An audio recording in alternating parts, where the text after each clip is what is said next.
Welcome back. The Police Federation added its voice tonight to the appeal from the Dunblane parents for a total ban on all handguns. Many of the parents were upset today by remarks of one Conservative MP who opposes the ban. John Carlyle had called the parents emotional and hysterical. Our political correspondent Jackie Ashley reports. Provoking fury from all sides, including the Tory benches, John Carlyle described the Dunblane parents as far too emotional and far too hysterical. I feel that the reaction from some of the Dunblane parents, thoroughly understandable, must not actually, at the end of the day, affect what we as parliamentarians make and the decisions that we have to take. So let's put the emotion and hysteria on one side. Mr. Carlyle's an offensive man, but even by his standards, this is pretty low.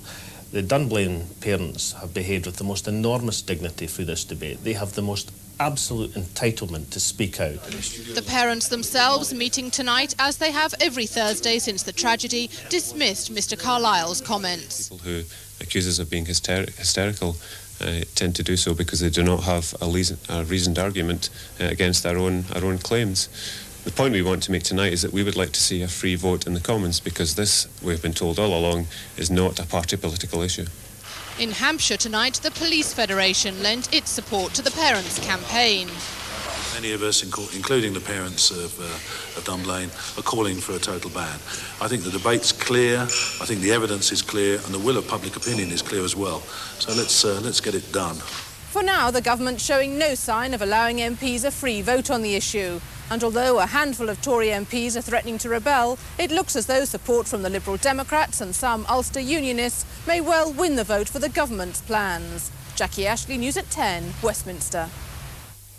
The Republican presidential candidate Bob Dole did what he could to rattle Bill Clinton in their second television debate, but it didn't seem to work. With 19 days to go to Election Day, Mr. Clinton looks invincible, even in some traditional Republican states. Here's our Washington correspondent, Bill Neely. Everybody knows it's party time. Celebrations today for President Clinton.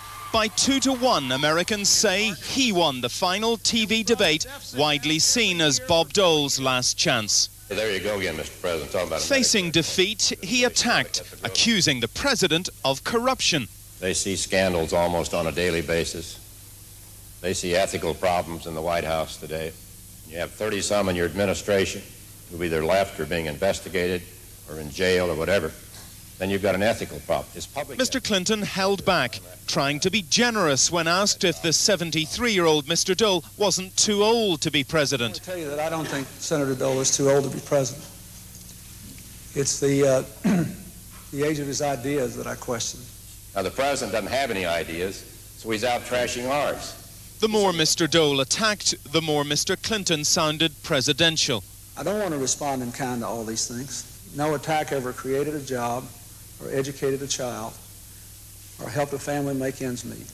Mr. Dole sounded desperate. All you have is fear. Claiming wrongly that the economy is the worst this century.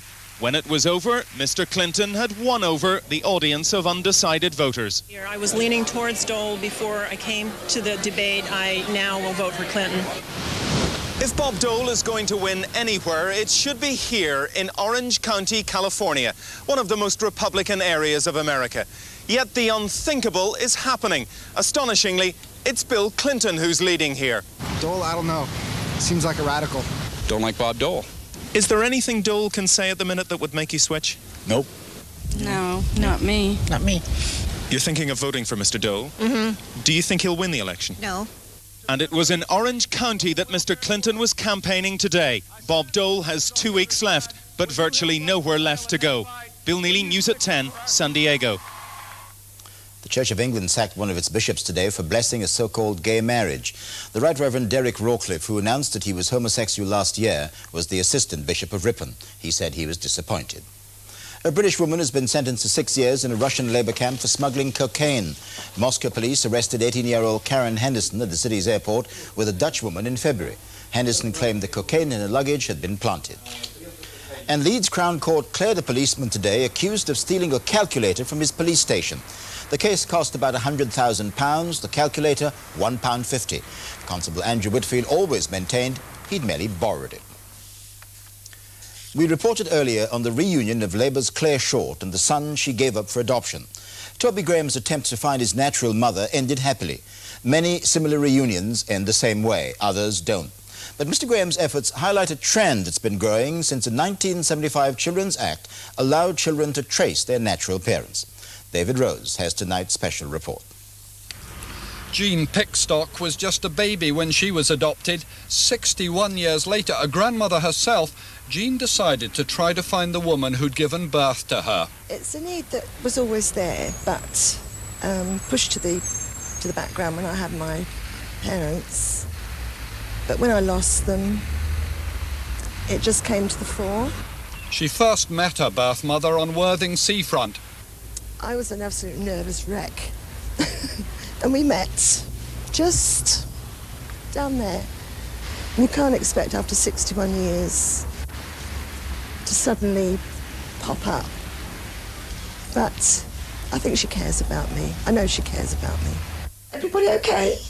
Although Jean doesn't see her mother a lot, they do talk on the phone regularly. In a way, it's completed my life. It's filled up a part of my life. For many of the children who are searching for their birth parents, the quest will start here at the Public Search Room in London. Everyone over 18 has the right to see their birth certificate. They'll find some details of their birth in these files, provided they know their original name. 4 days later, they'll have a certified copy of their birth certificate, giving their mother's then name and address, and perhaps their father's. Without their original name, they still have a right to their birth certificate, but it'll take a little longer. Beth traced her birth parents through the Children's Society. They'd placed her for adoption. She's glad she did it, but she found the experience of meeting them stressful and highly confusing. You've got one family who you've grown up with, so you belong with them, but you don't belong with them, and then you meet another family, or in my case, two individual families, who you don't belong with because you didn't grow up with them, but you do belong with because you're related to them. The plus points is to know who you are, to know where you get certain characteristics from, maybe medical information. All those are very important to people. Some of the downsides are maybe meeting people that haven't lived up to your expectations or completely different to what you expected, and that you don't get on with them. But in contrast to adopted children, parents have no right to information about the children they gave away. It leaves many birth parents, particularly birth mothers, very preoccupied with, was that the right decision they made then? How is their child doing? They're desperate usually for some information. Jan Hanmer did manage to contact the daughter she'd given up for adoption when she was a teenage schoolgirl, but it didn't work out. She didn't want to know. But that wasn't a negative experience. I was prepared for that. I had made the approach, so it was up to her where it went from there. The rejection is all the more poignant because Jan was an adopted child herself, but she's now in touch with her birth mother. David Rose, News at 10. Football, and the England and Glasgow Rangers star Paul Gascoigne is facing professional and personal problems tonight. He was disciplined by Rangers for the foul that got him sent off in last night's European match against Ajax in Holland. Off the field, he's facing newspaper allegations that he assaulted his wife Cheryl at a Scottish hotel at the weekend. In the European Cup Winners' Cup tonight, Liverpool staged a strong fight back to win their second-round first-leg match against FC Sion. The Swiss went ahead after a mistake by Liverpool's defence, Christophe Bonvin seizing on a loose back pass. Robbie Fowler pounced another loose ball to equalise.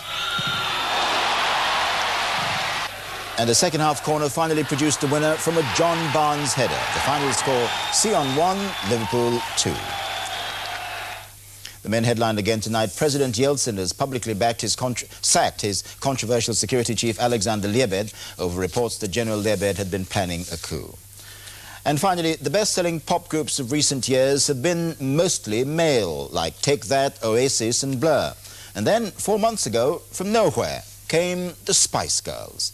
Today, their record label said the girls' new single was selling faster than any since Jerry and the Pacemakers. Ian Glover-James went to see them.